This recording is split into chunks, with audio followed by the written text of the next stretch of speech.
as was mentioned, the title of this presentation is How Technology is Increasing Our Records or Increasing Our Access to Records. And we've seen over the last couple of years a great increase in the amount of records that are available to us. Originally, many of us started out searching archives, and those archives are great collections of various records in physical form. And the documents that are in these collections are generally records that are important events related to the history of that area. So, if you're going to the National Archives, you're going to look at records that are relevant to the national history. If you go to your state archives, it's usually the state history. If you go to your county archives, it's your county histories. If you go to your church archives, it's your church histories. So each of these different archives had different sets of collections. And the public and researchers use those records to gather facts related to their research. But archives are limited in their locations, and they may not be convenient to visit. For example, the National Archives. How many of us had an opportunity to actually go to the National Archives and get a researcher's card in order to do research there? And if you did have that opportunity, how often would you be able to go? Also, archives have limited hours. They're not open 24 hours a day, 7 days a week. They may be closed on holidays. They may close in the evenings, and they may not be convenient to fit around your schedules. And it might be difficult to locate records in many of these archives. I've been to the National Archives. I've worked in the National Archives after hours, but you have to find the card catalog or the reference numbers for these documents. They may not be on the shelves. They may be in record storage. You'd have to request access to a record storage item, in advance of going to the archives so that it can be pulled and brought out. So there's a lot of, issues about finding the records and making sure that they're available when you go to visit them. And some archives limit how you can use the records. Some limit you to, no photography of the records, or what you're allowed to transcribe out of the records, or even whether you're allowed to touch the records. So, the records in the archives are there for you to do research, but there are limitations on how you can use those records. And some records may only be held in specific archives. So this would require you to visit multiple locations in order to do research. One archive might have the vital records, while another archive might have newspapers or other documentation that you need for your research. And what happens if one of those archives is damaged? And that's the only location where that rare set of documents is stored. A fire, a flood, or some other natural disaster or man-made disaster could result in the entire elimination of a full set of documents that you might need for your research. And I'm sure we've all heard those stories before while we're doing our research. Oh yeah, those records were burned when the city hall burned down, and we don't have those records anymore. Well, that was one set of records stored in one archive and no copies of it anywhere else. And now those records are lost permanently. So in 1938, Family Search began microfilming many of these records. And other organizations also started microfilming their records. If you go to the National Archives, you can access their microfilm records and other records that might have been microfilmed from other sources. And during that time, starting in 1938, they were able to film 2.4 million rolls of microfilm from records around the world. So this microfilming allowed the records to be duplicated and shipped to family history centers around the world or to other facilities, libraries and other facilities, so they can have the collections. Many times when they archived or when they microfilmed these records, they would give the archive a copy of those records on microfilm so that they had a copy for their storage. And then, the other copy would be brought back to Granite Mountain for storage. And when somebody went to a family history center, they could request that film be copied and a copy of it sent to the family history center for either temporary or long-term rental. So the microfilm made those records easier to access for researchers. Microfilm also tends to have a long shelf life. But if you've ever gone into a family history center where the microfilm were not stored properly with the right humidity and right temperatures, you can actually smell those microfilms beginning to degrade. You have that vinegars type smell that they produce. And, if they get too wet, they will deteriorate. If they're too dry, they will crack. So you had to maintain the right climatic conditions for the microfilm to keep that long shelf life. But it also allowed libraries and other smaller facilities to have access to large collections of important documents. So they no longer had to have all of this shelf storage area for these records. They could have cabinets full of microfilm and have thousands of feet of microfilm stored in their facilities that people can access easily. Then in 1998, Family Search began digitizing those microfilm collections, and many other organizations started digitizing their microfilm collections also. In 1998, it was expected that it would take 50 years to digitize all 2.4 million microfilm rolls.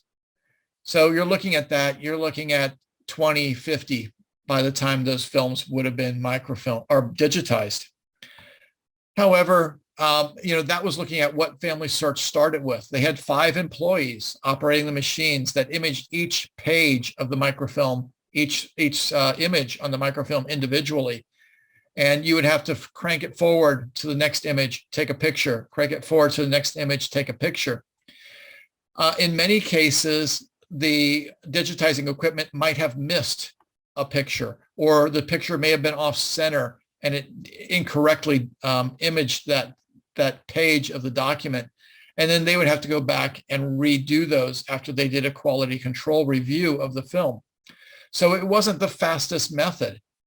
But in 2006, Family Search developed an enhanced digitization software, and that increased the efficiency of the process because it allowed the entire roll of film, of microfilm, to be imaged as one image.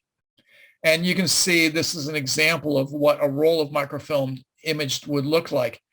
And the computer was able to go in and assess whether or not the complete page was digitized.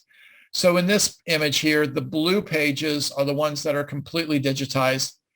The yellow ones and the red ones are where there were errors in the digitization. So you'll see that maybe a column was the only thing that got digitized, or maybe half a page was digitized because of the way it was laid out. And so the person who was doing a quality control check on these could go in and could reassess those boxes and say, actually, this page is this area, this whole area here, and make sure that those yellow and red boxes actually did cover entire pages.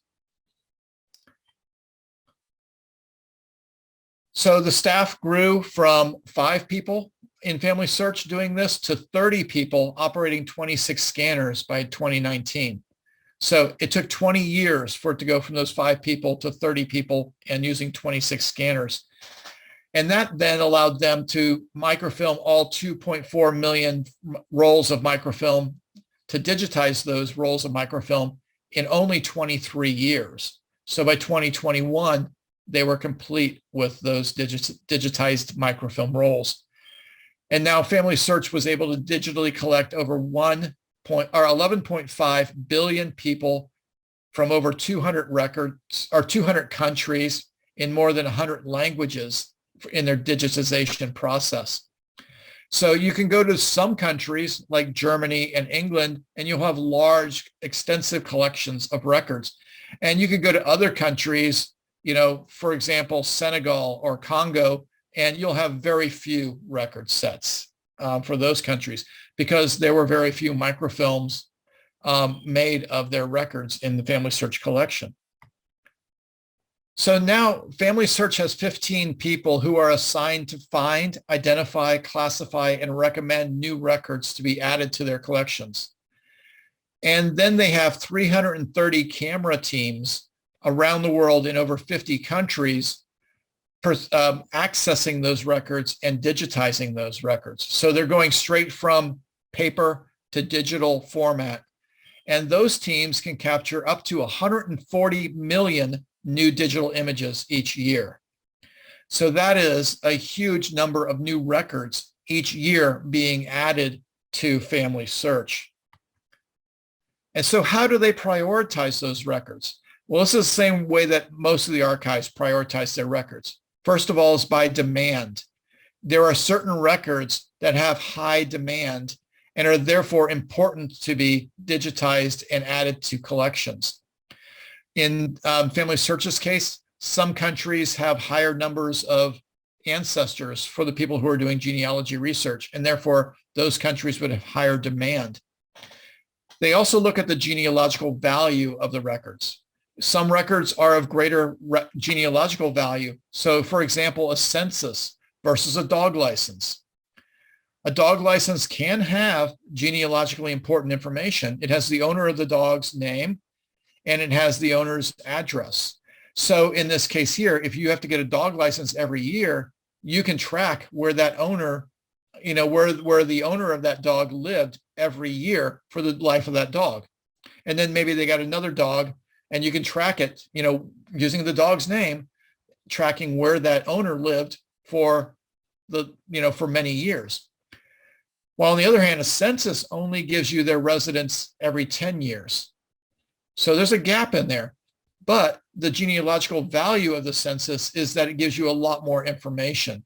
So it'll have occupation, age, marital status, family relationships, state of birth, country of the birth, where the parents were born, and a variety of other bits of information that can help you in your genealogy research.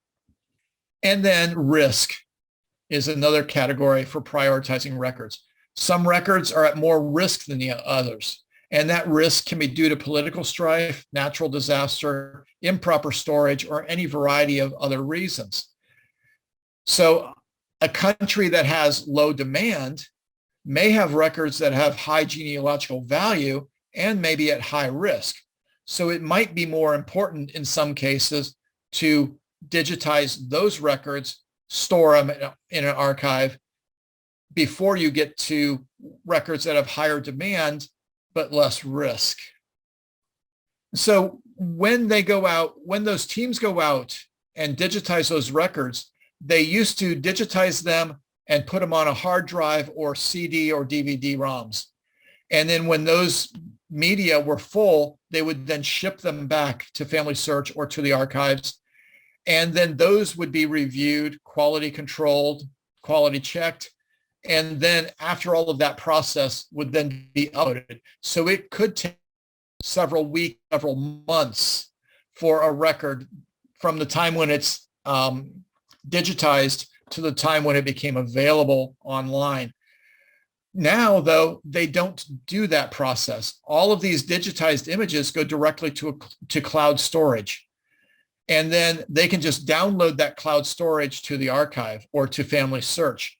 And so you could potentially image the records in the morning, and by that evening, they would be available for somebody in the United States to look at on Family Search. Now, those records are not indexed, but they are moved over into the historical image collection on Family Search. And you can see the last time I captured an image off of this page, there was 4.8 billion images on this historic images page, but that goes up by several hundred every minute. So you're talking about 140 million new images added to this collection every year. And less than 20% of the images in Family Search are actually indexed and searchable by surname. And each year, that 140 million new images that are added adds another 10 years to the backlog of indexing. It takes us 10 years to index 1 year's worth of digital images. So we're never going to catch up with the volunteers who are doing all the digital, all of the indexing of these images. And Family Search appreciates all the work that's being done by these volunteers and in the indexing process, but we have to find a new methodology in order to make these records searchable more quickly. So we now have an improved indexing process that is still, not quite all the way ready to go, but is being used, and that is artificial intelligence and computer learning. This allows the computer to begin to learn handwriting and to be able to find specific words and text within documents. So what it looks for are dates, places, and names. And it finds that information and it works on indexing those images. For example, this is a church record from Guatemala. And the Family Search's handwriting recognition software went through this, and you can see that dates, names, and other information that's pertinent to finding those records are highlighted and color-coded. If you go down to the index below, and you can highlight the individuals within that index, and their names will show up within this record, which is something that doesn't happen when you look at the records that have been hand indexed. You can't see where that record is located on the record itself. But if I go down to the next name, it might be the father's name here, and it'll highlight the father's name. It'll go down to the next and find the mother's name, and you can highlight that, and it'll show up right exactly where it is in the document. And when you find these computer indexed images, you'll see the little tab that's down here in the lower right-hand corner. It says this record was indexed by a computer. If you find an error, click here to report it. And the benefit of that is if you do find that the computer has misrepresented or misindexed something, they spelled the name wrong or whatever it might be, you can go in there and tell them that there's an error and that this is what it should be. And the computer uses that to learn the process. And so don't ignore it if there's an error in the computer indexed materials, because the computer is learning when people tell it that there's an error and what the word should be. So back during RootsTech 2021, Family Search provided a beta version of this software that anyone attending RootsTech could use. And so we were able to go in to the software and upload our own records and have the handwriting recognition translate them. And you can see here all of the different languages that were available: Arabic, Armenian, Cyrillic, Portuguese, Vietnamese, Greek. So the document I have here is German. And so I would have clicked on German, and then I would have, hit the start button. And in about 30 seconds, it produced a transcription of this document. It highlighted the dates, locations, and names. And I could then use this to say, yes, that's correct, or no, it missed something. You can see it missed a couple names. It found a name, some of the things were like, well, that's maybe a place. It might be a location. But it was able to find the majority of the information, and then it transcribed it over to the right-hand side in German, and then I could hit translate to English, and then I had an English translation of this document. So again, this was a beta test that they allowed us to play with during RootsTech last year. So we moved to the 1950 census. And the interesting thing is here is that the 1950 census, which comes out April 1st, will have a computer indexed name provided to it. So all of those names will be computer indexed within a few weeks of the release of the 1950 census.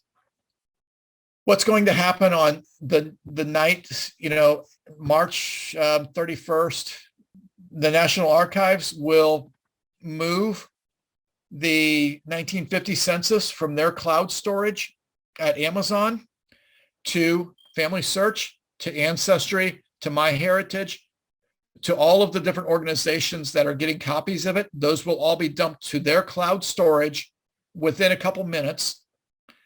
And then on April 1st, the websites, Family Search, Ancestry, and everybody will open up to an unindexed version of the 1950 census. You'll be able to look at the enumeration districts, your towns, your counties. You'll be able to go page by page trying to and looking for your information. But in the background, Ancestry's computer AI indexing program will be running, and it'll be running one state at a time. And as each state is complete, all of the computer indexed information will become available for that state. And so, let's say Alabama is the first state and you want to go in and do a search. You can wait the week or two, and then all of a sudden it'll pop up and Alabama will be searchable. Volunteers will then start cross-checking that handwriting recognition to make necessary edits and make a final index of that information. There will be, at Roots Tech 2022, Family Search will be releasing an app that will allow you to go in and start editing those documents, those computer indexed information. Now notice Roots Tech is March and the 1950 census is April. So what is Roots Tech going to give us in this app in March? Well, they don't want us to tell you what record set is going to be released, but there will be a record set released in March with this app that will be the test record set. And you will be able to go into that record set and start verifying the index for that record set. And then on April 1st, they're going to switch over to the 1950 census. And then everybody with that app can then work on the 1950 census, validating the computer recognition software. So how do other sites get their materials online and searchable? So some sites like Europeana hold transcribathons. And that is, they organize crowdsourcing events to transcribe certain groups of letters. If you've never been to Europeana, it's a multinational European archive. And so they have records from all across the European Union and other parts of the European continent, various different record sets that they have there from those countries. And let's say they want to do a transcribathon on World War II killed in action records. And so they'll say, we're going to do a transcribathon on this set of records. What language do you want to work on and when are you available during this period? And you can then access those records and do that. Many other sites have similar types of programs, and some archives, you can transcribe the records as you're looking at them. So for example, the Basse-Rhine region of Alsace-Lorraine, if you're in the archives, the French archives for Basse-Rhine, it has an index icon right there on the record. And so you can pull up the record, you can hit index, and you can type in the information that's there. Or if you go to the Trove archives in Australia, they give you a OCR, optical character recognition transcription of the page, and you can go in and physically edit the OCR to correct it for an entire newspaper or book. The page in that newspaper or that book, or just an article. So there are those opportunities as you're doing research to transcribe individual documents. And once it's transcribed, then that makes it searchable to everybody else who comes after you. What's coming up and what's already existing is in BYU's record linking labs, they have a couple programs. One is called reverse indexing. And reverse indexing helps the computers recognize handwriting. So when you're in the reverse indexing app, the computers have already gone through and read the handwriting. And you can tell it, give me all the records that have Meyer in it, or whatever the last name you want to research. And it will pull up these little snippets of all of the text, and it says Meyer, or the computer says this says Meyer. And you can read through all of those and say, do they all say Meyer? If they don't, if there's one that doesn't, you can click on it and submit it as a potential error. So I'm looking through this list right here of these 12 images, And they all look like they say Meyer, except for maybe that second one from the left on the top row. It looks like it's Meyes, maybe. And so I would click that one and submit it and say, that might be an error. Somebody else might want to look at that to validate it. But when you send back those, yes, these are correct, or this is wrong, that helps the computer learn the language and learn the handwriting, and it makes it better as it goes through this process. So you could go to that indexing.familytech.byu.edu website, and you can play with the reverse indexing app. Or you can play with the Indexing Go app. And this allows you to index records one word at a time. So it will give you a word, and you will type what you see in that word. And the computer has already guessed what the word is. It wants to see if what you're typing matches what the computer guessed the word as. And you can then tell, that this word is foreman, Foreman. It will do things such as occupations, state names, location names, personal names, first names, last names, and so on.